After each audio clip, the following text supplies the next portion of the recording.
बिमला, सुन इधर आ। क्या हुआ दीदी? कैसे बताऊं? बताना दीदी। तू पहले वादा कर, किसी को नहीं बताएगी। मैं वादा करती हूँ, किसी को नहीं बताऊंगी। छोटी बहू रानी। क्या हुआ छोटी बहू रानी को? छोटी बहू रानी शराब पीती है। नहीं नहीं, ये नहीं हो सकता। मैंने अपनी आंखों से देखा। सच? हाँ, छोटी बाबू और छोटी बहू रानी दोनों एक साथ शराब पी रहे थे। फिर छोटी बहू रानी नाचने लगी और दोनों एक साथ सो भी गए। अरे, ये तो अछूबा हो गया। देख, तुमने मुझसे वादा किया किसी को नहीं बताएगी। अरे दीदी, मैंने वादा किया ना, किसी को नहीं बताऊंगी। पक्का? किसी को नहीं बताएगी? मैं चुगलखोर थोड़ी हूँ। ठीक है, मैं जाती हूँ। जाओ।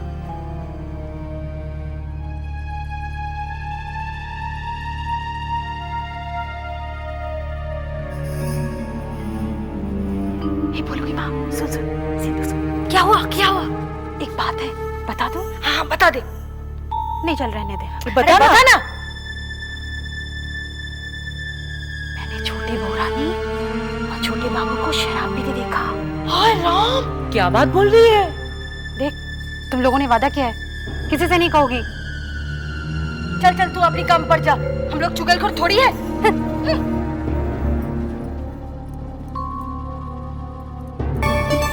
क्या? तू अपनी आंखों से देख कर आ रही है?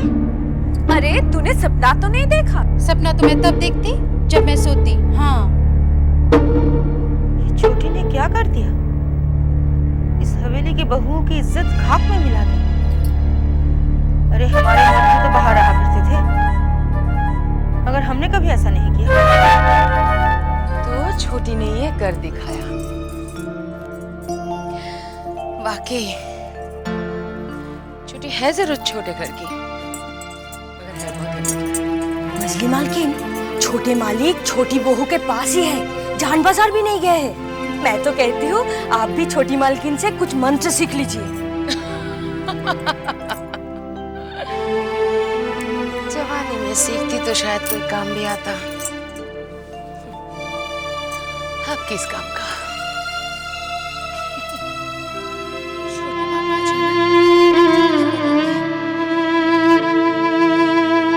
राशि से ऐसी क्या खता हो गई?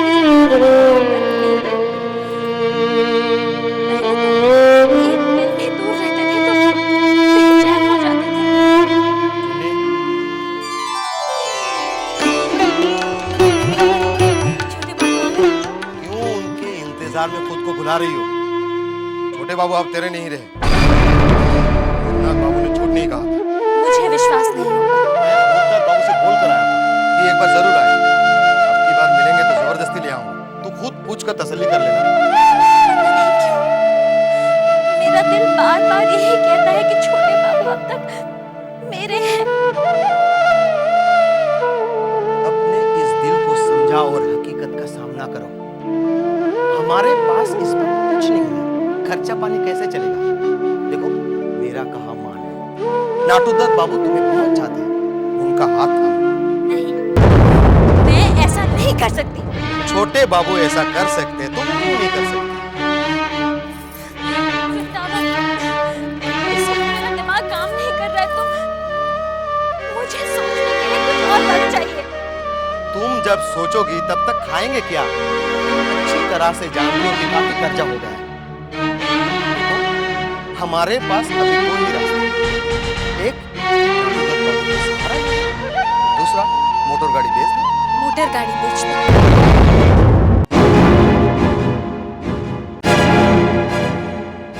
क्यों रे चिंता, नाश्ता वापस ले जा रही है? नहीं नहीं मछली बहू रानी, वो दाई से क्या पेट छुपाना। रात छोटे और छोटी ने जी भर के शराब पी, साथ साथ सोए, साथ ही तो उठेंगे। और अब बजाए क्या है? 10 ही तो बजे। नहीं, वो क्या सोच रही है? मुझे कैसे पता चल गया? हवेली की सारी औरतों को पता चल चुका है। जा जा।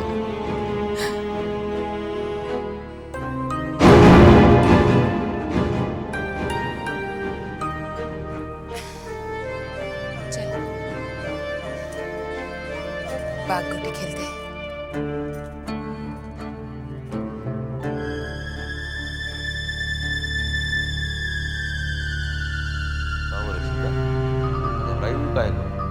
बहुत गड़बड़ हो गई भैया।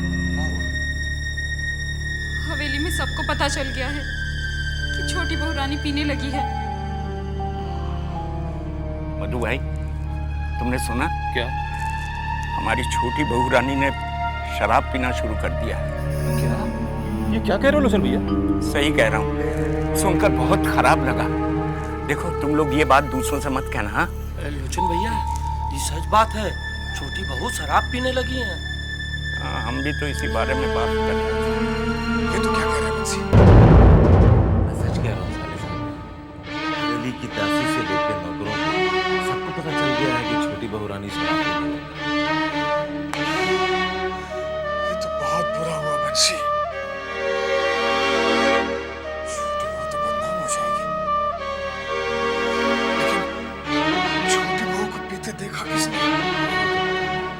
किसी ने देखा होगा, उसने एक को बताया, एक ने दूसरे को बताया।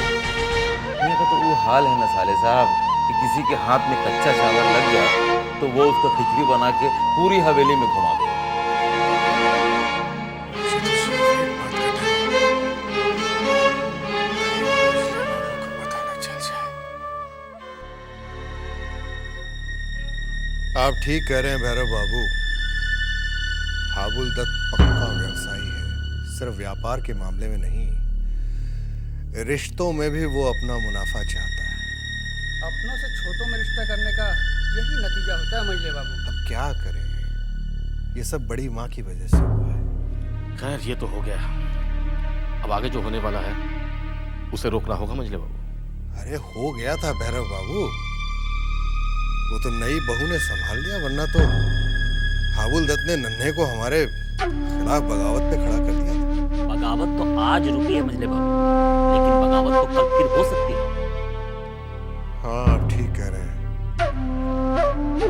इन दिनों नन्हे कुछ बदतमीज सा होता जा रहा है, तो उसे सख्ती से भी पेश नहीं आ सकते। ख्याल बड़ी माँ का आता है, लेकिन कुछ न कुछ तो सोचना पड़ेगा। हम नहीं चाहते कि हमारी हवेली में दरार पड़े। सरकार की जय हो। क्या बात है मधु बाबू? सरकार, वो मोटर गाड़ी उस दिन जो टकरा गई थी, उसमें काफी लंबा खर्चा आ रहा है। कितना खर्चा आ रहा है? करीब 500 सरकार। हाँ तो दे दीजिए ना 500 रुपए, गाड़ी ठीक होनी चाहिए। जो हुकुम सरकार। खर्चा काफी लंबा हो रहा था, इसीलिए विधु बाबू ने कहा आपसे पूछ लेने के लिए। फिक्र की कोई बात नहीं मधु बाबू, गाड़ी ठीक कराइए। जाइए। जो हुकुम सरकार।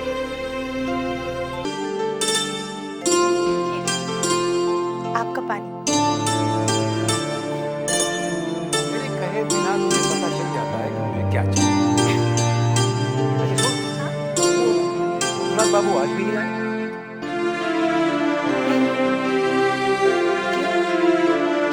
कुछ काम था? मेरा काम ही काम है। शादी करीब आ रही है, इतनी तैयारियां करनी है, तेरे गहने बनवाने हैं। अगर वो आ जाते तो मेरी मदद हो जाती। पानी के लिए तो कहा है पिताजी। छोटी बहू से फुर्सत मिले तो आना।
जबा से प्रेम करता है और मुझसे भी।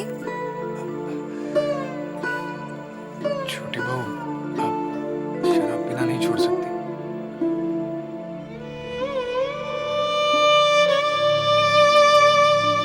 अगर छोटे बाबू कहेंगे तो छोड़ दूंगी। उन्हीं के लिए पी है, उन्हीं के लिए छोड़ भी सकती हूँ। तो जानता है ये जहर नहीं, अमृत है। इसको पीने के बाद मुझे जो सुख मिला है वो किसी में नहीं। जी चाहता है कि मैं छोटे बाबू को बहुत प्यार करूं। यहाँ तक कि तुझ पर भी बहुत प्यार आता है। सच कहती हूँ, ये शराब है ही ऐसी। तू खुद पीकर देख ले। नहीं नहीं नहीं छोटी बहू। अरे पीना भूतनाथ। नहीं, मुझे नहीं पीनी। तू ऐसे नहीं पिएगा, ये ले मैं नहीं पिलाती हूँ। नहीं छोटी बहू, नहीं नहीं नहीं छोटी बहू, नहीं।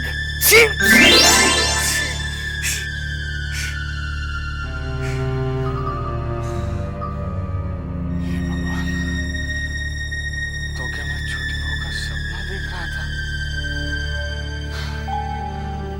ये मुझे क्या होते जा रहा है? छोटी बहू मेरे दिलो दिमाग पर क्यों हावी होती जा रही है? छोटी बहू यहाँ क्यों आएगी? जरूर जीजा जी होंगे। एक खोलता हूँ। जीजा जी, आप क्या बात है जीजा जी? अरे खून कैसा? ये क्या हो गया आपको जीजा जी? जीजा जी, जीजा जी,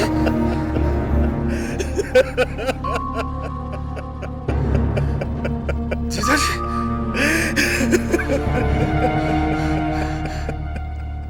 जीजा जी, आइए आइए आइए, बैठिए इधर, बैठिए इधर, पहले आप बैठिए इधर। क्या हुआ? बड़ा चल बसी भाई साहब। कैसे? वो गरीब अपनी जिंदगी जी रही थी, लेकिन इस दुनिया को वो भी रास नहीं आया भाई साहब।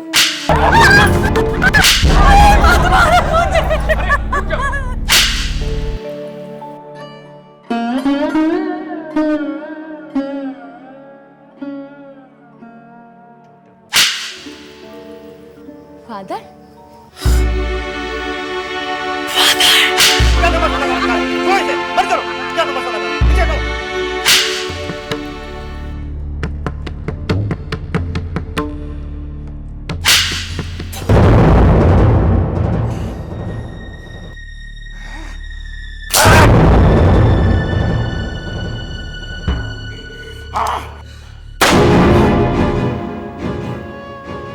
इस तरीके से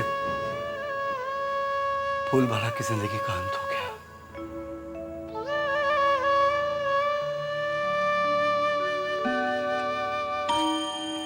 2 बज गए। मुझे भोर होने के पहले बेलूर पहुंचना है। भाई साहब, आप एक काम करिए, ये बहुत जरूरी चिट्ठी है। इसे कल सुबह किसी भी तरह से खुफिया तरीके से युवक संघ पहुंचा दीजिएगा। लेकिन ध्यान रहे भाई साहब, बाहर जासूस घूम रहे हैं, उनसे होशियार रहिएगा और हाँ, पुलिस से बच के रहिएगा। मैं चलता हूँ भाई साहब, अपना ख्याल रखिएगा। चुन्नी, क्या है वृंदावन? छोटे बाबू की खबर लाए हो? क्या हो गया है तुम्हें चुन्नी भाई? छोटे बाबू ने अब तक तुम्हारी कोई खबर नहीं ली, और एक तुम हो जो हर वक्त छोटे बाबू की खबर सुनने को बेताब रहती हो। तुम नहीं समझोगे, मैंने छोटे बाबू से प्रेम किया है। और बदले में छोटे बाबू ने तुम्हें क्या दिया? छल, धोखा। देखो चुन्नी भाई, अभी भी वक्त है, संभल जाओ। गिरी की हालत तुम अपनी आंखों से देख चुकी हो। उसे तुमने सहारा दिया ठीक है, लेकिन तुम्हें कौन सहारा देगा? नाटू दत्त जो खुद चलकर तुम्हें सहारा देने के लिए आए थे, मगर तुमने उन्हें भी लौटा दिया। वो अभी भी तैयार है, तुम्हारी एक हाँ के इंतजार में है। वो अभी कुछ दिन तो कट जाएंगे क्योंकि गाड़ी बेच दी है, लेकिन आगे का तो सोचो। बैठे बैठे तो खजाना भी खाली हो जाता है।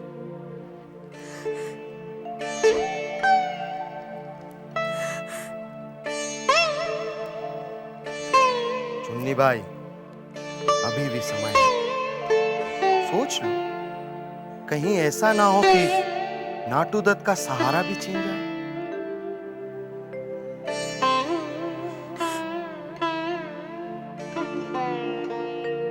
जाता हूं, पर जाने से पहले एक बात जरूर कहूंगा कि प्रेम के सहारे जिंदगी बिताई नहीं जा सकती।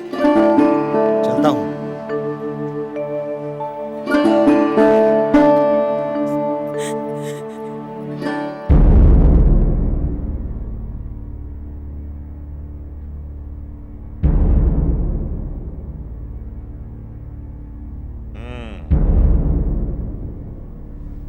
तो छोटे बाबू ने हवेली को ही कोठा बना लिया है। हाँ सरकार, हवेली के लोग भी सख्ते में पड़ गए हैं। ऐसा पहली बार हुआ है कि हवेली के मर्द अपनी पत्नी के साथ दिन और रात दोनों एक साथ बिताएं।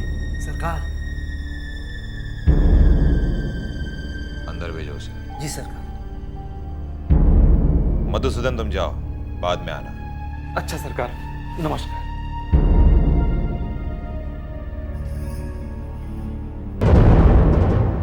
सरकार की जय हो। वृंदावन, क्या खबर है चुन्नी की? सरकार, सब आपके कहे अनुसार चल रहा है। समझ लीजिए कि वो दिन दूर नहीं कि चुन्नी छोटे बाबू को छोड़कर सिर्फ आपके गुण गाएगी। लेकिन सरकार। लेकिन क्या? इसी बीच छोटे बाबू पहुंच गए तो सब किए घराए पर पानी फिर जाएगा। प्रेम का वो सैलाब जिसे मैं आपकी तरफ मोड़ रहा हूं, फिर से छोटे बाबू की तरफ बह निकल जाएगा। घबराओ मत वृंदावन, छोटे बाबू फिलहाल हवेली से नहीं निकलेगा, और अगर निकला भी तो चुन्नी के पास नहीं, भगवान के पास जाएगा।